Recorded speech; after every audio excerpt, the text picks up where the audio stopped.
옛날에 어떤 장군이 있었습니다. 격렬한 전투가 계속되어 쉴 틈이 없다가 전투가 잠깐 소강 상태에 되어 모처럼 여유로운 시간이 생겼습니다. 그래서 그는 평소에 자기가 아주 아끼던 찻잔에 차를 마시려고 물을 끓여서 이제 차에 물을 붓고 차를 마시려는 순간 그만 찻잔이 미끄러져서 떨어질 뻔했습니다. 깜짝 놀라서 잽싸게 다른 손으로 재빠르게 그 찻잔을 들고 나서 자기도 모르는 사이에 너무 깜짝 놀라가지고 가슴을 쓰다듬으면서 안도의 한숨을 내쉬었습니다. 그러면서 문득 이 장군의 머리에 생각난 게, 내가 이 찻잔 하나 깨질까봐 이렇게 깜짝 놀라고 가슴을 조아리고 이 찻잔 하나 건져서 내가 안도의 한숨을 쉬는데, 조금 전, 며칠 전, 몇 시간 전 죽어가던 내 장수들, 내 부하들, 내 동료들, 그 죽어가는 모습을 보면서 내가 과연 얼마나 그렇게 가슴을 쓰다듬고, 내 장수 한 사람이 살아남을 때 내가 얼마나 안도의 한숨을 쉬었는지 돌아보면서 자기 손에 들고 있던 찻잔을 바닥에 던져 깨버리고 말았답니다. 여러분, 오늘 예배 드리면서 우리 안에 나도 모르게 자리 잡고 있는 그 작은 찻잔이 있을 수 있습니다. 혹시 하나님보다도, 교회보다도, 하나님이 사랑하시는 영혼, 성도보다도 내 마음속 중심에 자리 잡고 있는 그 찻잔이 있다면 이 시간 그 찻잔을 깨고 하나님께 예배하는 여러분 되기를 바랍니다. 그 찻잔을 깨뜨리고 하나님을 더 사랑하고 복음을 더 사랑하고 하나님이 그토록 사랑하시는 한 영혼을 사랑하는 마음으로 회복되는 시간이 되기를 주의 이름으로 간절히 축복합니다. 지난주의 말씀을 기억하십니까? 가장 큰 계명이 무슨 계명입니까? 서기관이 예수님께 와서 겸손한 마음으로 질문했습니다. 예수님이 구약의 모든 율법을 한마디로 요약해 주셨습니다. 내 마음과 뜻과 정성, 힘을 다하여서 주 너희 하나님을 사랑하라. 둘째도 이와 같으니 내 몸을 사랑하는 것처럼 내 이웃을 내 몸과 같이 사랑해라. 이 귀한 교훈의 말씀을 오늘 한 연약한 여인, 가난한 경제적인 궁핍과 사회 멸시와 천대를 받고 살아가는 한 과부가 그 말씀을 실천해낸 이야기가 오늘의 본문의 이야기입니다.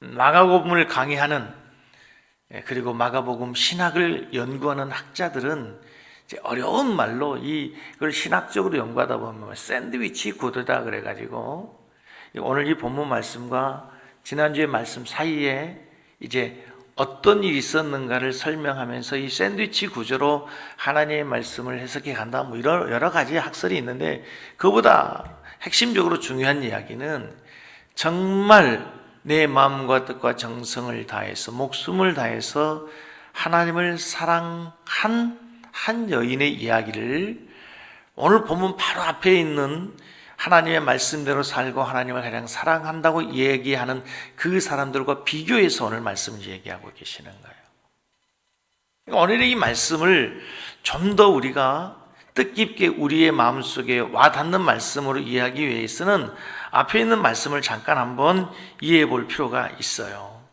오늘 본문 말씀 마가복음 12장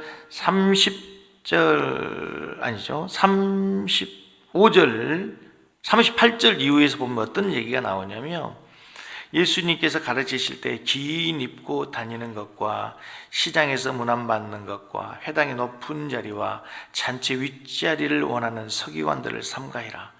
그들은 가부의 재산을 삼키며 외식으로 길게 기도하는 자니 그 받는 판결이 더욱 중하다. 무슨 얘기냐면, 하나님의 말씀대로 산다고 얘기하는 서기관들, 바리새인들, 그들은 누구보다도 하나님을 사랑한다고 하고 율법을 철저히 지키는 사람들이에요. 그런데 그들의 신앙은 온통 외식과 거짓으로 가득 차 있는 거예요. 그래서 많은 사람들이 보는 앞에서 자기를 드러내기 위해서 외식하는 거죠.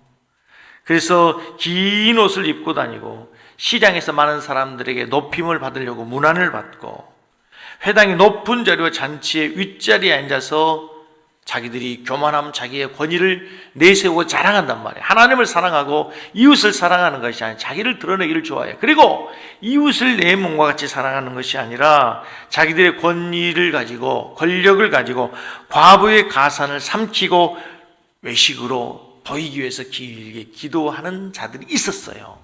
그들과 대조해서 오늘 말씀이 있는 거예요. 그런 반면에 정말 어렵게 살아가는 한 과부, 한 여인이 있었는데 그가 지극히 가난한 중에서도 하나님 앞에 드린 헌금이 있었는데 그것이 얼마나 하나님을 사랑하는 것인지, 얼마나 이웃을 사랑하는 것인지, 하나님 사랑과 이웃 사랑을 향한 자신의 사랑을 몸소 실천하고 있다고 하는 사실을 오늘 샘플로 보여주고 있는 장면이 본문의 이야기예요. 저는 오늘 이 가난한 여인 과부의 신앙을 통해서 헌금 이야기를 좀 하려고 합니다. 오늘 보면 헌금의 이야기니까. 요즘 한국 성도들이 가장 싫어하는 설교 두 가지 주제가 있답니다. 하나는 전도며 전도. 교회마다 참 전도가 어렵습니다. 실제로 전도하려고 애를 써도 전도 열매는 없고, 요즘에 이제 복음을 전하려고 해도 사람들이 들려가지도 않고, 오히려 많은 사람들 우리가 전도하면 자칫 잘못하다가는 그 공동체에서 왕따 당하기 쉽습니다. 그래서 참 전도하기 어렵습니다. 그래서 전도에 대한 설교를 부담스러워합니다. 목사님, 다른 설교는 다 좋은데요. 기도해라, 예배해라, 헌금해라, 다 할 수 있겠는데요. 목사님, 전도 설교는 좀 그만하세요. 또 뭐 해피데이인지 뭔 데이인지 해가지고 막 교회들마다 1년에 한 번씩 두 번씩 꼭 전도잔치 하고 하는데 너무 부담스럽다는 거예요. 너무 부담스럽다는 거예요.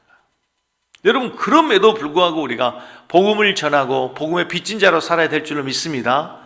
그것이 제자의 삶이고 주님의 명령이기 때문에, 그래야만 하나님의 나라가 이 땅에 세워질 수 있기 때문에 복음을 전하는 것은 멈출 수 없는 거예요. 두 번째 싫어하는 설교 주제가 바로 헌금입니다. 여러분 대답해 보세요. 대답해 보셔야 돼요. 가만히 계시면 안 돼요. 헌금 설교하는 목사 좋은 목사입니까? 나쁜 목사입니까? 아니, 그냥 여러분 저 들으려고 하지 말고 여러분 이제 가슴 속에 있는 얘기를 하셔야 돼. 설교를, 헌금을 강조하는 설교하는 목사 좋은 목사입니까? 나쁜 목사입니까?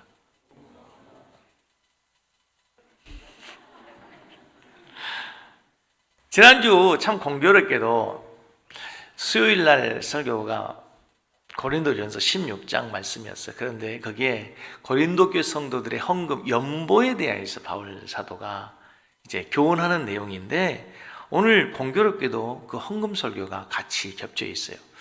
그래서 제 생각에는 하나님께서 이제 이번 주에는 우리 성도들에게 바른 헌금 설교를 해서 바른 신앙관을 갖도록 하나님 말씀을 주시는구나, 그렇게 생각하고 하나님 말씀을 준비했는데, 여러분 헌금에 관한 설교를 왜 해야 됩니까?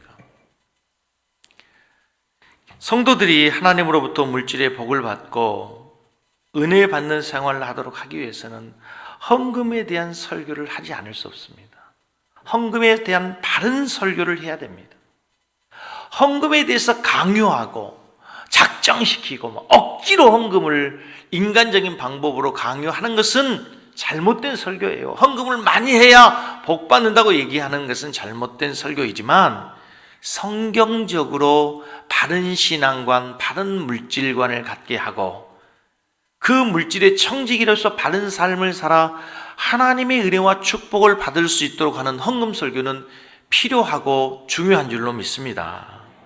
그래서 제가 잘 아는 이름 되면 여러분도 대부분 알 수 있는 친구 목사님 교회에서는요, 목사님이 성도들 부담된다고 헌금 설교를 3년 4년 동안 한 번도 안 하니까 정식으로 요청을 했어요. 목사님, 우리를 위해서, 우리 성도들을 위해서, 우리 세대는 괜찮은데 젊은 신앙을 갖고 있는 젊은 세대를 위해서 1월에 매주 한 주간은 헌금에 관하여 설교해 주십시오. 공식적으로 당회에서 목사님께 요청을 했어요. 다시 말씀드리면 여러분, 헌금을 많이 해야 복을 받는다고 말하는 것은 잘못된 거지만, 여러분, 바른 헌금을 할 수 있도록 헌금의 바른 정신을 가르치고 헌금의 자세를 가지고 믿음 생활할 수 있도록 도와서 우리 섬기는 교회 성도들이 많은 물질의 하나님의 축복의 간증이 될 수 있는 우리 교회 성도들 되기를 주의 이름으로 축복합니다. 심음의 법칙이 있습니다. 누가 만들었어요? 심음의 법칙이 있어요. 누가 만들었어요? 누가 만들었어요? 하나님이 만드셨어요. 하나님이 만드셨어요. 콩 심으면 콩 나요. 팥 심었는데 팥이 납니다. 많이 심으면 많이 나고요. 적게 심으면 적게 거둔다고 하나님이 말씀하셨어요. 이 하나님의 심음의 법칙이에요.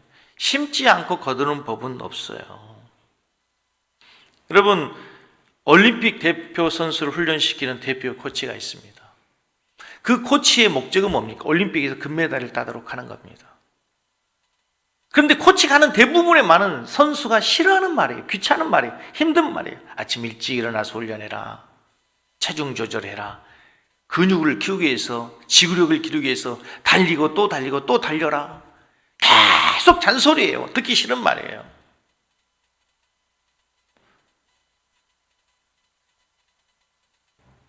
선수가 싫어한다고, 듣기 싫어한다고 해서 선수 좋아한다고, 그래, 낮잠 자거라, 오침하거라, 푹 쉬거라.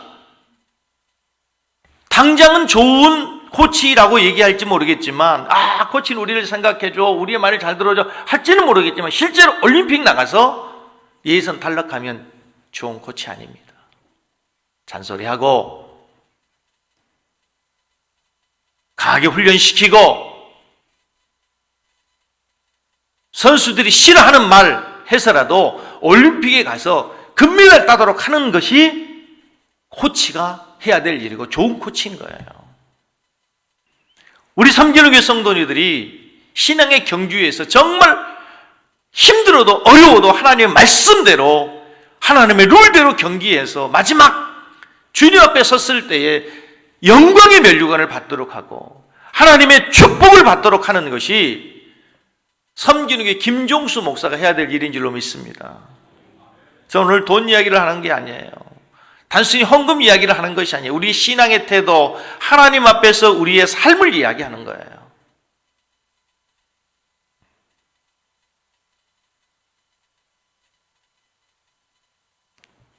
우리가 읽은 신약 오늘 본문의 말씀은 헌금을 드리는 가장 모범적인 자세를 가르쳐 주고 있어요. 헌금의 자세의 가장 첫 번째가 뭐냐면, 따라서 하십시다. 하나님 앞에 드리십시오.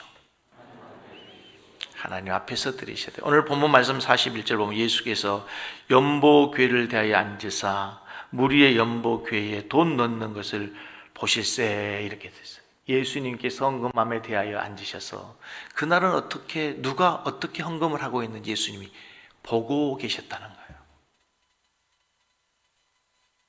부자들, 바리새인들, 서기관들은 몰랐을 거예요. 의식하지 못했을 거예요.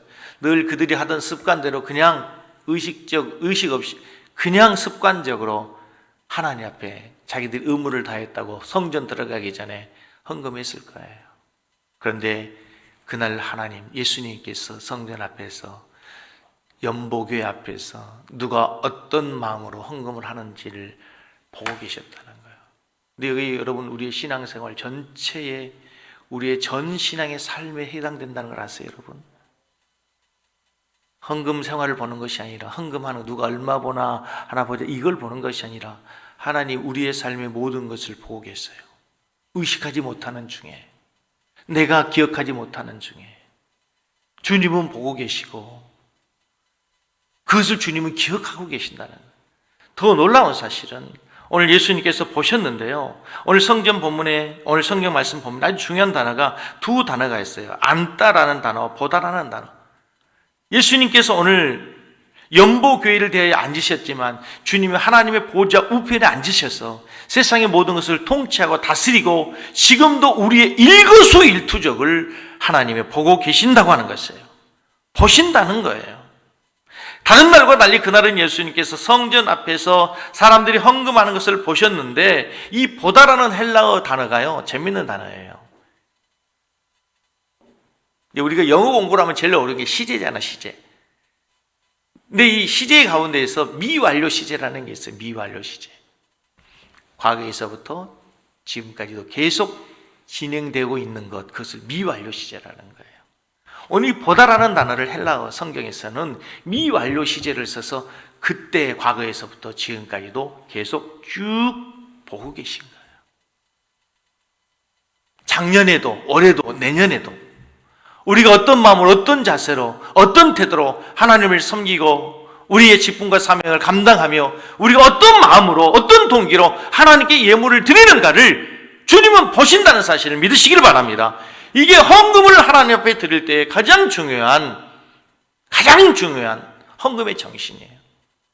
바리새인들, 서기관들은 오늘 위의 말씀에 보면은요, 40절에 과부의 가산을 삼키며 외식으로 길게 기도. 그들은 외식하는 자들, 외식이라는 얘기 뭐예요? 밖에서 밥 먹는다는 얘기인 게 아니라 많은 사람들을 의식하면서, 사람을 의식하면서 사람 눈에 보이기 위해서 길게 기도하고, 헌금도 사람들 보는 앞에서 헌금하고 모든 것을 사람을 의식하면서 했단 말이죠.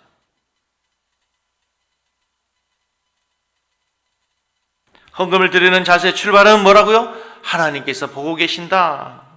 우리의 신앙생활의 모든 출발은 무엇이라고요? 하나님 앞에서 하나님이 보고 계신다는 이 분명한 사실 앞에서 우리가 두렵고 떨림으로 우리의 모든 신앙생활이 이루어져야 될 줄로 믿습니다. 이 세상을 종교개혁자들은 코람데오라 그랬어요. 코람데오라. 한 주간 여러분 마음속에 이 한 단어가 새겨졌으면 좋겠어요. 코람데오. 하나님 앞에서 살자. 하나님 앞에서 신앙생활하고 하나님 앞에서 기도하고 하나님 앞에서 헌금하고.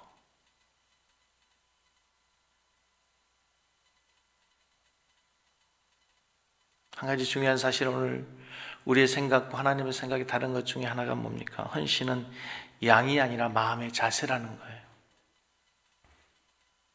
오늘 본문 41절 말씀 보면요, 여러 부자가 많이 넣었다고 되어 있어요. 그렇죠? 41절 헌금함에 돈 넣는가를 보세요. 여러 부자는 어떻게 냈어요? 많이 넣었어요. 그런데 42절에 보세요. 한 가난한 과부는 와서 2렙돈 곧 한 고드란트를 넣는다. 2렙돈 한 고드란트는 지난번에 그 데나리온이 있죠. 데나리온은 로마인들의 화폐 단위.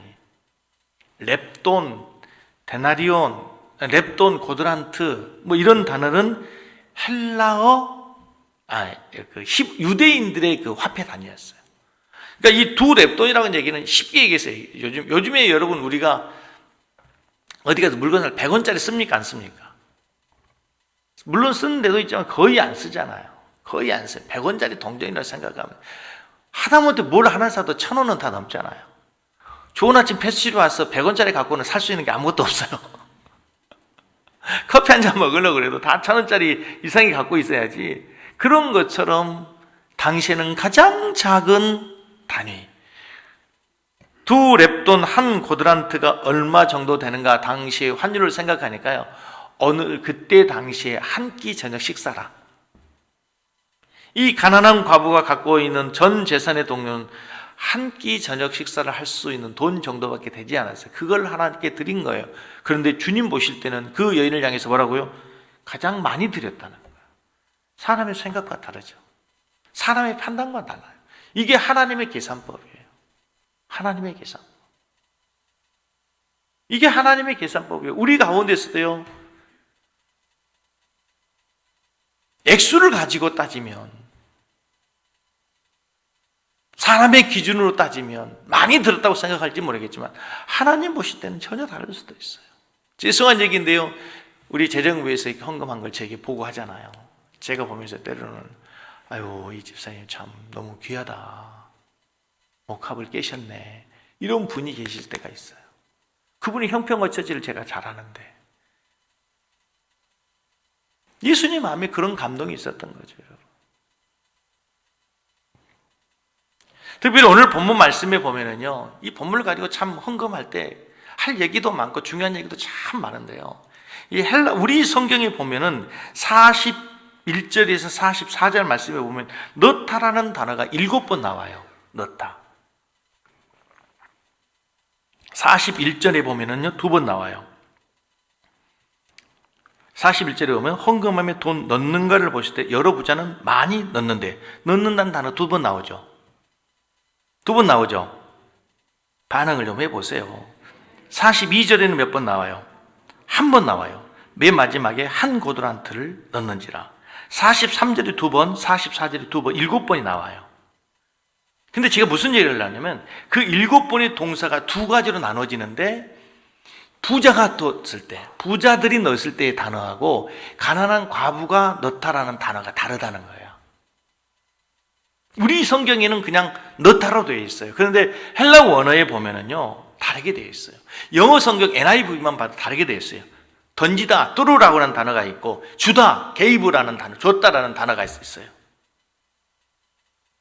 그런데 헬라어 원어에서 이 여인이 하나님 앞에 넣다라고 하는 단어는 드리다라는, 맡긴다 이런 단어로 사용되어 있어요. 헌신한다 이런 단어로 사용됐단 말이에요. 다르죠? 성경에서는요, 헬라어 성경에서는 마가의 저자가 이 부자가 넣는 헌금함에 넣는 그 마음을, 그리고 가난한 과부가 하나님께 드리는 그 헌금을 드리는 마음을 다르게 표현한 거예요. 결론적으로 말해서 여러 많은 부자들은 비록 많은 양의 헌금을 들었을지라도 그 헌금을 드리는 자세는 마치 기부하면서 적선하듯이 헌금 통장에 넣듯이 던지듯이 그냥 의식적으로, 외식적으로 보이기 위해서 던진 거예요. 준 거예요. 그냥 기부한 거예요. 하지만 적은 액수이지만 이 가난한 가문은 소중하게 믿음을 가지고 하나님 앞에 온전하게 바치는 거, 온전하게 드리는 거, 맡기는 거예요. 헌신하며 드리는 거예요. 그 마음을 주님께서 귀하게 보신 거예요. 이것이 바로 헌신자들이, 신앙생활하는 우리 성도들이 기억해야 될 중요한 신앙의 교훈인 것이에요. 옛날에 우리 부모님들이요, 지금처럼 은행에서 돈을 찾는 시대가 아니잖아요. 저희 어머니 신앙생활 할 때도 본 기억이 있어요. 우리 어머니들이 옛날에 돈을 어디다 넣고 다녀요? 어디다 넣고 다닙니까? 이게 앞에 호주머니 하나 차고 다니잖아요. 거기다가 다 갖고 다니면 그게 뭐 한 달도 되고 몇 달 되고 그러면 꼬깃꼬깃해진단 말이에요. 근데 그거 하나님 앞에 헌금 드리려고 하면 너무 꼬깃꼬깃하고 죄송하니까 다리를 피잖아요. 실제로 그랬어요. 실제로 우리 권사님 중에 그런 분이 계셨을 거예요. 그냥 드리는 게 아니라 하나님 앞에 정성으로. 그리고 옛날에 우리 목사님들이 아주 강조했던 게 헌금은 준비해서 드리세요 그러잖아요. 헌금은 준비해서 정성껏 미리서 집에서 준비해갖고 드리세요. 대부분 우리는 그냥 헌금 이렇게 하다가 탁 꺼내가지고 하려고 그러는데, 10,000원짜리 하려는데 신사임당 50,000원짜리 날라오면 그냥 밀어놓고 그냥 어쩌다가 내고 나면 속 쓰려고 가슴 아파가지고 주책 없이 나와가지고 다시 넣을 수도 없고 말이지. 또 마침 또 옆에 있는 집사가 그걸 봐가지고 말이지. 응? 우리 신앙의 태도가 옛날과 너무 많이 달라지고 있는 거예요. 헌금 얘기뿐만 아니라 우리의 모든 신앙의 어떤 것들이 다 하나님 앞에 선신할 때, 봉사할 때 눈에 보여지는 것이 다가 아니고, 그래서 하나님이 외모로 보지 아니하시고 우리의 중심을 보신다는 것이 얼마나 다행스러운지 모르겠어요. 두려움이기도 하지만 양으로 얘기하면 저 강남에 있는 그 사장님들이, 의사들이 하는 그 11조에 비하면 우리는 얼마나 작아요. 그들이 감사하는 것만큼도 우리는 11조가 안 되지. 그것을 하나님이 보지 않고 우리가 정성껏 정말 없는 가운데서 우리의 소중한 것을 구별해 드리는 그것을 주님이 받으시고 기뻐해 주시고 칭찬해 준다는 사실이 얼마나 감사해요.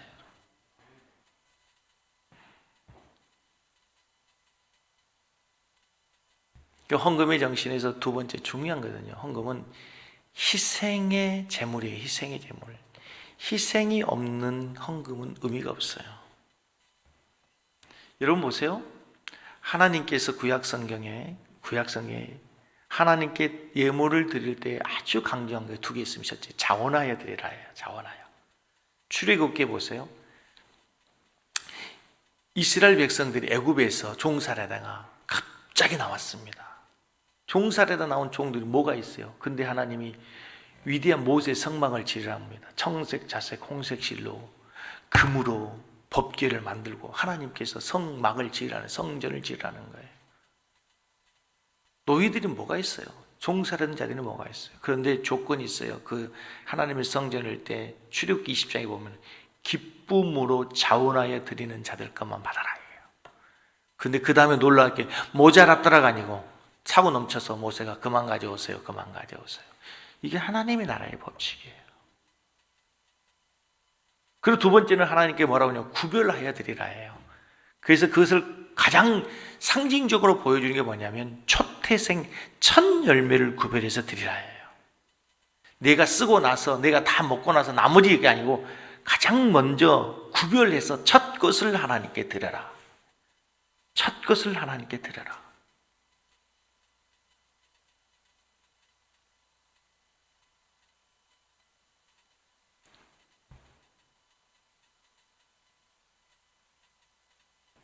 이 과부의 헌금이 왜 귀한 겁니까?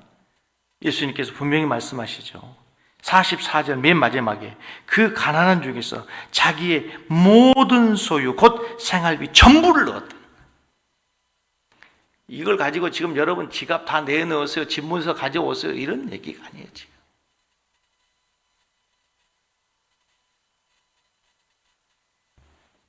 이 여인은 그걸 다 드리면 다음 저녁을 끼니를 걱정해야 될 그런 가난한 절박한 상황이었을지도 몰라요.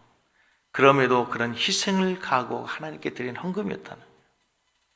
여러분, 그래서 헌금은 돈 많은 사람이 드린 게 아니고요, 부자가 드린 게 아니고요, 첫째는 믿음이 있어야 되고요, 거기에 희생이 담겨야 하나님께 드릴 수 있다는 사실을 믿으시기 바랍니다. 좋은 예를 보여주는 예가 있어요. 왜 다윗이 다윗인가를 보여주는 예가 있어요. 다윗은 정말 목동이었어요.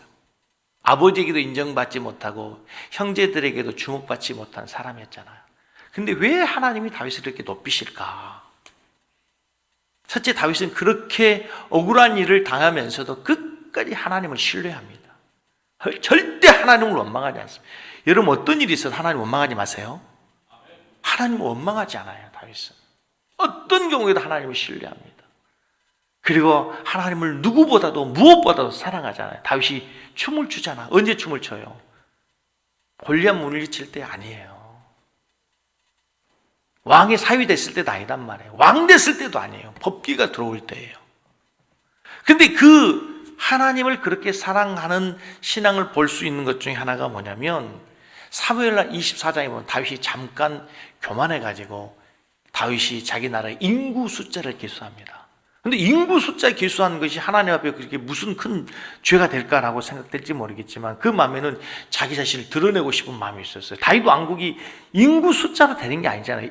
지금이야 그렇지만 옛날에는 군대 숫자, 인구의 숫자가 곧 국력이고 군대 힘이잖아요. 인구 숫자를 계수해 본 걸 하나님이 진노하셨어요. 그래서 7만 명이 전염병으로 죽습니다. 그리고 나서 이제 하나님 앞에서 다윗이 제사를 드려야 되겠다. 그래서 어디를 가는가 하면 하나님께 제사 드리기 위해서 여부수 사람 아리우나라고 하는 사람의 집 높은 언덕에 있는 타작마당에 올라갑니다. 그런데 하나님께 제사하기 위해서는 그냥 드릴 수 있는 게 아니죠. 뭐가 있어야 돼요? 재물이 있어야 되죠. 하나님께 제사하기 위해서는 재물이 있어야 되는데 다윗이 그 전염병으로 이렇게 급하게 오는 재물을 준비할 수가 없잖아요. 그래서 이제 그것을 알아차린 이 아리우나가 임금께 이렇게 합니다. 자기 집에 오신 것만 해도, 임금이 오신 것만 해도 영광스러운 일이니까 왕이시여, 저희 집에 나무도 있고 양도 있고 소도 있고 재물도 다 있습니다. 원하시면 얼마든지 이것을 가지고 하나님께 제사하셔도 됩니다. 그러면 여러분 같으면 어떻게 생각하세요? 아이고 그래, 내가 그래도 왕을 알아보고 내 믿음이 기특하구나, 그렇게 하도록 하라. 여봐라, 지금 하나님께 제사할 수 있도록 제사장을 불러서 제사를 드리도록 해라, 이렇게 할 거 아니에요. 그렇게 하지 않아요. 사무엘하 24장 24절을 보세요. 같이 보겠습니다. 왕이 아리우나에게 이르되 그렇지 아니하니라.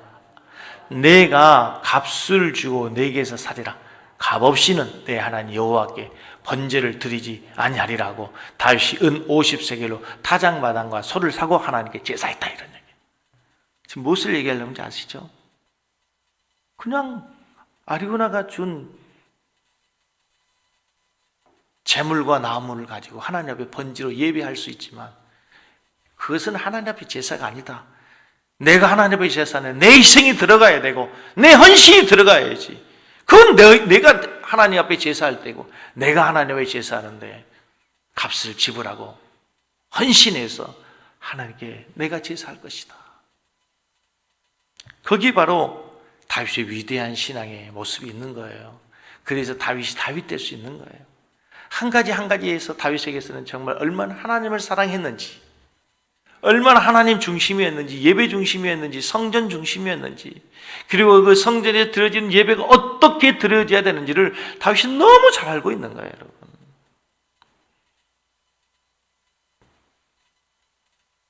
이것은 역사를 통해서 그대로 계속되는데 신약 성경에도 마찬가지로 고린도후서 8장에 보면은 소위 마게도니아 교회의 성도들이 하나님 앞에 드렸던 헌금이 아름다운 이야기가 기록되어 있어요.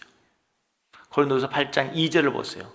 환난의 많은 시련 가운데서 그들의 넘치는 기쁨과 극심한 가난이 그들의 풍성한 연보를 넘치러 하게 하였느니라. 환난의 아니 2절 다시. 환난의 많은 시련 가운데서 그들의 넘치는 기쁨과 이 극심한 가난이 있었다 그러잖아. 마게도냐 성도들이 이 극심한 가난이 있었어요. 그런데 그들이 어떻게 하나님 앞에 헌금하는가 하면 보면은 환난의 많은 시련 가운데 넘치는 기쁨과 극한 가난이 저희로 풍성한 연보를 넘치도록 하게 했다. 내가 증거하는 저희가 힘들어할 뿐 아니라 힘에 지나도록 자원하여서 하나님 앞에 헌금한 것이다. 참 어려운 시대를 살아갑니다. 이 코로나 시대, 코로나 사태가 얼마나 장기화될지도 모르고 우리 성도들 가운데 정말 어려움 가운데 있는 성도들이 얼마나 많은지 모릅니다. 직장이 문을 닫기도 하고 영업 매출이 끊어지기도 하고 거래처가 문을 닫기도 하고 부도를 맞는 성도들이 있기도 하고. 그럴 때 이럴 때 목사가 어떤 설교를 해야 될까? 여러분 어려우시죠? 힘드시죠? 그 다음에 뭐라고 얘기할까요? 여러분이 목사라면 하나님의 말씀을 가지고 이 어려운 코로나 시대를 살아가는 성도들은 뭐라고 설교하시겠어요? 여러분 힘드시죠? 어려우시죠? 그 다음에 뭐라고 해요? 그래도 하나님 의지하고 하나님은 살아계시고 하나님께서는 언젠가 우리의 삶에 새로운 역사를 이룰 걸 믿으시고 더 말씀 가운데 사셔야 됩니다. 더 믿음으로 사셔야 됩니다. 어려울수록 하나님의 말씀대로 믿음의 법을 따라서 더 많이 심으셔요. 바울의 이야기잖아. 여러분의 호주머니가 탐이 나서 여러분의 그것이 탐이 나서 제가 하는 얘기가 아니라 하나님의 말씀에 의하면 그게 복을 받는 비결이기 때문에 어려울 때일수록 과부의 그 두 랩돈과 같이 없는 가운데서 하나님 앞에 기쁨으로 자원하여 드리기를 기뻐하세요. 그러면 하나님이 언젠가 우리의 삶에 채우시는 역사가 있게 될 줄로 믿습니다. 아니 그게 아니라도 그 드리는 기쁨을 여러분이 누릴 수 있기를 주의 이름으로 축복합니다. 그게 진정한 신앙의 기쁨인 것이에요. 마게도냐 교회 성도들은 힘들었어요. 사업도 잘 풀리지 않습니다. 그럼에도 불구하고 그들보다 더 큰 교회 예루살렘 교회를 위해서 헌금해요. 인간적으로 생각해보면 예루살렘 교회가 모태교회예요. 그리고 그 예루살렘 교회가 어려울 때 마게도냐 교회를 도와줘 본 적이 없어요. 그럼에도 불구하고 마게도냐 교회 성도들이 기쁨으로 연보를 하는 거예요. 헌금을 하는 거예요.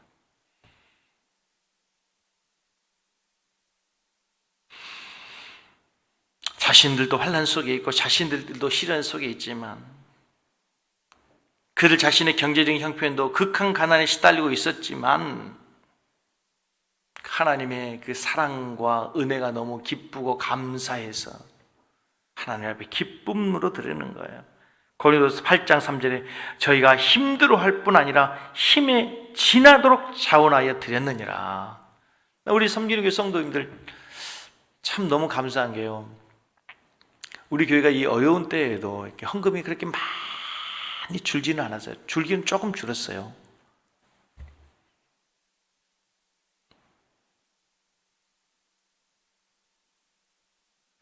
그래도 너무 감사한 게 어려운 가운데도 성도들이 정말 다른 교회에 비해서 우리 교회는 헌금 생활을 참 잘한다고 저는 생각해요. 그러나 여러분 하나님 앞에서 더 오늘 이 과부와 같이 마음을 다하고 정성을 다하고 하나님의 마음을 감동시킬 수 있는 그 헌신들이 많이 나와서 저는 여러분과 여러분의 자녀들의 삶 속에서 정말 하나님의 위대한 역사를 간증하고 살 수 있기를 주의 이름으로 축복합니다. 어려울수록 심어야지. 어려울수록 농부가 아무리 힘들다고 어렵다고 해도 봄이 되면 숨겨두었던 남겨두었던 씨앗 뿌려야 가을이 거둘 수 있는 거예요.